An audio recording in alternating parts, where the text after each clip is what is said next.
Welcome back to the Outdoorsman's Art Radio Show on WRVO Radio. We are a real outdoor radio show. Unlike other outdoor radio shows, we are actually here recorded in the outdoors. We want you to get that full effect of the outdoors. We want you to hear the birds. We want you to hear the animals walk through the trees. We want you to be able to hear the wind so that you can get that full effect of the outdoors. Now, I'm Blake Alma, the show's host. I'm the founder and managing editor at Art of the Outdoorsman. Now, out here in the outdoors, we are continuing our survival talk. And today we actually have a guest with us. He's a writer for Survival Life. He's an expert survivalist, and I'm glad to have him on the show. But sadly today, Adam Norton, our co-host, is not here. So let's mourn together. Oh wait, there's nothing to mourn about. I'm just kidding. But he is not here on the show, and so I'm sorry about that. But he will hopefully be on our next podcast. And so now, Alden Morris is here with us today. And so Alden, why don't you tell us a little bit about yourself? Well, my name is Alden Morris, first of all. I got started writing with Survival Life a couple of years ago after spending about a lifetime living up here in the Pacific Northwest. Honestly, what got me into the art of survival was the fact that what we see in the news every day, catastrophe is upon us, whether it be a natural disaster or some kind of strange weather effect. I happen to live in an area where we have 3 active volcanoes. The last eruption was in 1980 with Mount St. Helens, and since then it really showed our state how unprepared we are when it comes to our government resources, FEMA, and even individual care. So having that in the back of my mind and living close to Mount Rainier, being the second largest volcano in the world, first biggest volcano in North America, I decided to get my stuff together and figure out if that thing were to ever erupt, how to properly survive and how to get my neighbors, how to get my friends and family on the same path as well. The biggest thing I would have to say is volcanic eruptions, earthquakes, things like that are going to be everyone's biggest endangerment, no matter what part of the world you live in. It can take down your buildings. You can literally lose everything in a matter of minutes. So learning how to live off the grid, learning how to survive off the land is a very big, important fact, especially if you can't rely on anyone. We saw it during Hurricane Katrina in New Orleans when FEMA failed to help a lot of individuals, and a lot of people had to resort to looting, fighting, gangs gathered up here and there. And as long as that kind of thing occurs, we are not doing what we need to do as individual citizens. So we all have to be on the same game. So I took it upon myself to literally learn how to hunt, how to scavenge, how to make clothing and household effects out of just nature around us. So that was my primary goal and why I got started with Survival Life. And it's led me up to this point where now I can speak with individuals like you. I can talk to other people who are into the same gear and everything like that when it comes to just the art of survival. So you are ready to survive any natural disaster that is bound to happen? Just about. I can honestly say, because tornadoes are not very common in my area, if a tornado were to occur, we do not exactly have the amenities to survive a tornado. But if you build the right structures, if you have the right type of area that you might live in, you could possibly survive that. I don't know if if you live down a tornado alley, you have underground bunkers, you have cellars, you have all sorts of stuff that can help you with that situation. Up here we don't, but like I said, tornadoes aren't very common up here, so that's nothing I have to specifically prepare for right away.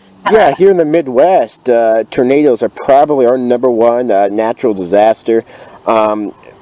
I remember when I was younger, we had I just felt it barely. It was like a baby earthquake. I really don't know much about it. Don't remember too much about it. But really, tornadoes is the number one threat, natural disaster here in the Midwest.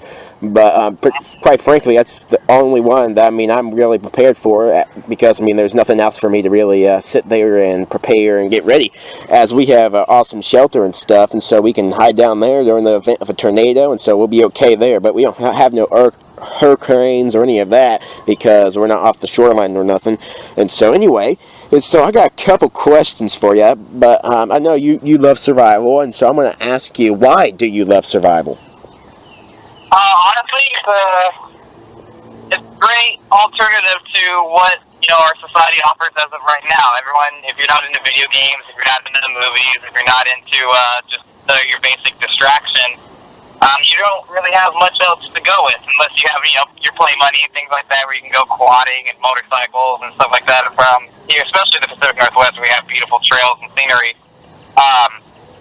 I don't exactly have a whole lot of money to go buy quads and stuff like that, otherwise I would totally be there. So I still go to the same trails, I still go to the same beautiful sceneries, and instead of quadding out there, we actually go out camping, and we try to go with as minimal resources as possible. It sucks to have to pack up your car, and you'll forget your packing list, or you have to triple check, or you finally get out, you realize you're missing that one key component, fire starter, whatever.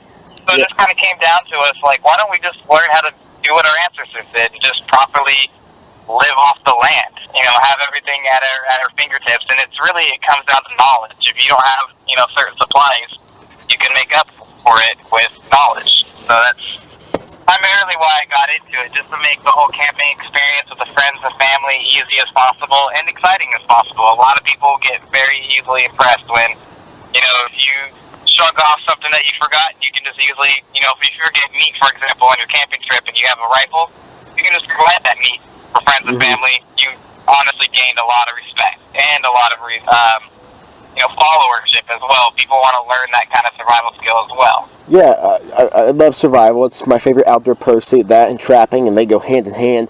And I said in our past podcast, I said I would rather enjoy what God has created for me than what man's created for me, such as video games and cell phones and TV. And it's so much funner just to enjoy the outdoors. I mean, we've lived on the outdoors for over 6,000 years, and we've lived on video games for a whole whopping 30 years now. I don't really follow video games too much, but for crying out loud, I still play a Game Boy. I mean, that's the only thing I really play, and I don't care about these modern games. And some of these old, I play like this Cabela's Big Hunt game on my Game Boy, and that's a cool game. That's really the only game I play, because it feels like it when I can't be outside, I have that Game Boy in my pocket with that game in there, and so I'm going to do the next best thing to the outdoors, play a video game regarding the outdoors. But anyway, I definitely agree with you there. The outdoors, learning survival is so much more fun than modern conveniences, and not to mention that it's pretty cheap as well. But anyway, in your own opinion, what is one of the most important survival skills? First of all, it'd be starting a fire. I've actually written a list of what I feel is the most important survival skills in order for survival life. For example, let's say worst case scenario, Mount Rainier erupts which is literally my backyard. We have over 80,000 residents, and just this small area where I live, that will all be affected greatly, if not instantly killed by a Mount Rainier eruption. Let's say, I get to high ground, I'm able to avoid the asphalt, and I literally just have my family with me. The first most important skill that's going to be need to obtain is how to start a fire. The fire provides you with heat, it provides you with, cooking abilities and essentials that you're going to need. It's also a great way to disinfect if you need anything, medically. You can easily stick a blade in the fire and, not have to worry about having further infection. It helps with, as much as water, it helps with cleaning utensils. So the first most important skill to obtain would be starting fires, regardless of what you have. If you have no matches, no lighter, you literally just have some stick and some dry brush. That's what you got to start with. Yeah, I would. I do believe that fire starting is a very important skill in survival, and I enjoy it a lot. One of my favorite methods of starting a fire is using a cotton ball. Just recently, I also read an article for Survival Life called the DIY homemaking fire starters or something like that, and I wrote about how to start a fire with a cotton ball. It's super easy. I would recommend using flint and steel to do that, but what I do, I take a cotton ball, dip it in some Vaseline, petroleum jelly, whatever you want to call it. Dip it in there, whether it's off-brand or Vaseline, whatever is the cheapest for you. Just dip it in there, and then take your flint and steel and strike that cotton ball with the petroleum jelly on it. And that's one strike. It typically only takes one baby strike, and that cotton ball will go up in flames and should burn for about a minute with that petroleum jelly on there. Now, if you don't have that jelly on there, it'll probably only burn for a good 15 seconds. And so I'd really recommend having it on there, but it's a super easy way to start a fire in an urban survival situation. As for in a wilderness survival situation, I would recommend using something I like to call the bird's nest. And what that is, you have whatever flammable timber, whatever you care, whatever works best for you. Whether you have a cotton ball, dryer lint, just a match, a lighter, whatever you have. You light that piece of tinder, whatever it is. If you light that match, you light that cotton ball, you light that char cloth, whatever it is. You light that, and then have this bird's nest. And what that is, it looks like a bird's nest, and what it is, it's a bunch of very flammable timber that you can find in the outdoors. It could be dried grass, it could be dry bark, whatever it is. You put it in a giant circle, like you would form it just like you would with a bird's nest if you ever seen one of those. And you put the most flammable tinder on the inside, and the harder flammable tinder on the outside. So let's say I put the grass on the outside, put the thin bark inside, and put that cotton ball, whatever I'm using, right in the middle. And that way, when I light that cotton ball or whatever I'm lighting in there, that lights up first, and then burns all that bark, and then burns all the grass, and that way it burns very efficiently. It takes a decent amount of time, and that way I can build my fire up. But it is a very, it's very. Go ahead. Oh, I was going to say, and that's the beauty about living up here in the Pacific Northwest, is we have what's commonly referred to as grandfather's beard, which naturally is just dried debris that hangs from trees, whether it be, lily bird's nest or plant matter or leaves. It usually just falls and gets caught on branches, and it's very dry. It's, got a lot of space with it, so you can gather a lot, put a nice little pile of it. And that's something I do personally, is I keep in my vehicle, my girlfriend's vehicle, my family's vehicle, my friends' vehicles, and every backpack I own in the house, we keep flint and steel. So all that's really needed is if we go out into the woods, I just gather some grandfather's beard for about 5 minutes, get enough of it, strike it once with the flint and steel, and we got ourselves a little fire going. After there you go. Yeah, that's awesome, and that's a very good safety measure of having just fire with you, whatever method of fire you use, whether it's flint and steel, match, lighter, Bic lighter, or orange Bic lighter. In my opinion, is the best. In our last podcast with Dave Canterbury, he said that as well, and I definitely agree with him there. But anyway, we have our first. Side note on hey, I'm sorry to cut you off there, Alden, but we have our first commercial break for this show. And you guys stay tuned in after these messages. Are you tired of mediocre box store deer lures? Well, let me introduce you to Maston's Deer Scents. We offer unique and trustworthy deer scents for any hunter. Try our no-mess gel crystals for quick and easy setups, or use our 4-ounce spray bottles as you walk to your stand, laying down a steady scent trail. If you really need your scent to reach out there, then heat up your hunting experience with our double scent stack. Check out all our quality products at mastonsdeerscents.com and like us on Facebook. Hey, this is Blake Alma, the host of the Outdoorsman's Art Radio Show. Do you have an interest in sharing your work or products with fellow outdoorsmen? If you do, you're in luck. Currently, we are looking for people to sponsor our new radio show. We offer up to a minute of ad space on our show. If this interests you, feel free to give us a call at 513-279-2096. Again, 513-279-2096. You can also email us at advertising@artofanoutdoorsman.com. Again, advertising@artofanoutdoorsman.com. Make sure it's outdoors man, not men. Also, don't forget to take a look at our website, www.artofanoutdoorsman.com, so that you may learn some simple DIY outdoor pursuits. The Art of an Outdoorsman. Together, let's revive the outdoors. And welcome back to the Outdoorsman's Art Radio Show on WRVO Radio. I'm out here in the outdoors with Alden Morris, expert survivalist and a writer for SurvivalLife.com. And so we're going to continue on our survival talk. And so anyway, Alden, I got another question for you. So what name... I always ask this to whatever guest comes on our show. Ask what are the five most essential pieces of survival gear you can carry with you in a survival situation? Believe it or not, I have to start off with the combat belts. They can be pricey, but they're worth it. Especially if you have time to save up and get one. If you have choices, definitely research your choices. A lot of people rely on plate carriers. A lot of people rely on backpacks. I honestly think that you can fit everything you need if you can survive properly off the land on a combat belt. Combat belt carries a great sidearm if you need a sidearm. It carries, small utility pouches where you can keep your fire starting tools, extra water bladders if you need it, or even canteens. Having a fork and knife and spoon is a good one, especially knives if you have multiple knives for, cutting skin or cutting meat in general or just cooking with. That's something you can also carry in the combat belt. Combat belts are great. You can just literally wear them on your hip. You won't even notice they're there.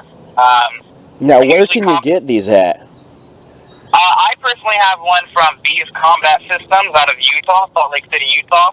They provide them for $50, and they come with Molly webbing, so that way you have the option of putting modular gear any position you want, 360 degrees around your waist. So look for something that's got modular webbing, something you can attach other things to, such as, utility pouches or accessory pouches.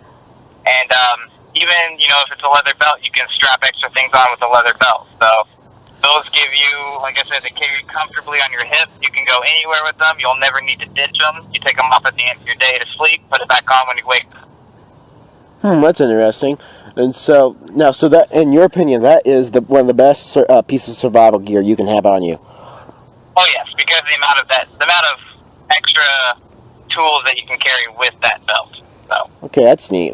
And do you have any other pieces of survival gear that you typically carry on you? Yes, I carry a German-made knife from Germany, Warsaw, Germany. The reason why I carry these is because these are perfect. They're made from antler. They're made from bone. You can pretty much get one. They basically come from the earth. The company that provides them makes them strictly from the products of animals from where they are. So you actually have something that's from the earth that you can use to continue providing for yourself and your family and give back to the earth as well. And that is called, let's see if I can find the company, Antoni Wingen Jr. out of Solden, Germany. They're one of the best knives out there. Oh, that's neat. What's the name of the company again? The company name is, well, actually, we have another company that provides them here if you don't want to order directly from Germany. They're out of Coast Cutlery out of Portland, Oregon. Okay, cool. And so that sounds like an awesome knife there, and I would, if I can find that, I'm going to check that out, and hopefully I'll get that. That sounds pretty neat, all natural knife. And so, anyway, yeah, that's neat. Yeah, that's awesome. And so, another question I have for you, I always ask this because, I'm sure you've seen my series on survival life as well. The Trap for Your Life series, and you'll see that I like to trap. I like food. In a survival situation, I mean, if I don't have food, I'm going to be completely miserable. I'm going to feel awful, and I gotta have some food. So that's why I like to trap so much. And plus, it's just flat out fun overall. But what is your favorite method of collecting food in a survival situation? Believe it or not, I am as much into trapping as you are. Unfortunately, though, with the area that I live in, finding a small creature or a critter is going to be actually a little bit more daunting than actually going out and looking for something slightly larger. We have in this area warthogs, deer, elk, bear. And, of course, you're going to need a large caliber to take those kinds of things down. And if you do come across rabbits and things like that, trapping and having them come to you is going to take a bit longer than waiting around for a deer. So one of my favorite ways to hunt up here, believe it or not, is with a .22 long rifle. 22 is a very specific caliber for small game. You can't take down bears or anything like that, and I wouldn't recommend it. But if you're going for small games such as rabbits, squirrels, raccoons, things like that, 22 is going to be literally your best friend. And with the price availability of a .22 caliber, you're going to make your shot count, and you can get quite a few hundred rounds for, 30, 40 bucks. Oh, neat. Yes, it was a funny story. Somebody was telling me, Blake, in my opinion, My favorite weapon to have in a survival situation is a 12-gauge shotgun. It can kill all kinds of animals. You know, it's really good for small game hunting, such as squirrels. I'm thinking, okay, you shoot a squirrel with a 12-gauge shotgun. What meat are you going to have left? I'm like, that's crazy. I'm like, I can vouch for that experience. Picking BBs out of your meat is not fun. yeah, that doesn't sound very fun. I mean, how? I don't know how many BBs would be in there, but I mean, it'd be everywhere. I mean, plus there are lead bullets. If you, I believe it was Minnesota. I can't remember what state, but they like said the FDA or something like that did not like they put it in their system saying like. You cannot eat deer because of with a lead bullet, because the lead bullet is known to the state of California to cause birth defects, cancer, and other reproductive harm, or something like that. And I'm just like, what in the world? I can't hunt with lead bullets anymore? And I thought it was really stupid. But I mean, if you have like a bunch of BBs and one little squirrel that are made out of lead, and most of the time they are, I don't think one that ain't good for you. And then two, you're gonna have to sit there and pull that out, and then you're gonna lose a lot of meat trying to do that. And so that doesn't sound very. Your meat too. If you've ever had to cut up on a carcass in order to survive, anything that damages the internal organs or even the colon can literally spoil your meat. So if you're shooting with big gauges and you're ripping through the body of something you plan on consuming, you might very well spoil your meat if you damage those internal organs. Oh yeah. When I was younger, one of my brothers was like, "So Blake, if you run over a deer one day," this is when I first got my license, and he was like, "So Blake, if you run over a deer one day, and you decide to eat it, can you do that?" And I'm like, "Well, if you like spoiled meat, I suppose." He was like, "What?" I'm like, "Yeah, if you hit a car going 70 miles per hour on the road, and his guts in there, and just going to splatter all over there and just destroy his meat, man." He's like, "What? You can't do that?" And I'm like, "Okay, well, you see a lot of dead deer on the side of the road. I think a lot of people would be picking them up if you're allowed to eat that, if it was okay, but obviously it ain't." But that's another thing some people don't realize, but they can spoil the meat rather easily. And so anyway, that's why I do recommend a 22 long rifle, because when you're out in the woods and you're hunting, time is literally on your side. Even if you're starving, time is still going to always be on your side. The deer aren't in a hurry. Small game is not in a hurry. Yeah. Really, you're just to get that perfect shot. And if you have time on your side, you can get that perfect shot to not spoil your meat. Yeah. So the less pain as possible for the animal as well. That's another important factor. You don't want that meat to struggle on its way out. Yeah, Alden. So why don't you tell us a little bit about your website real quick and Alden Marketing? Alden Marketing is basically a website that I have that I provide gear reviews for military and law enforcement gear. It also extends to the civilian sector.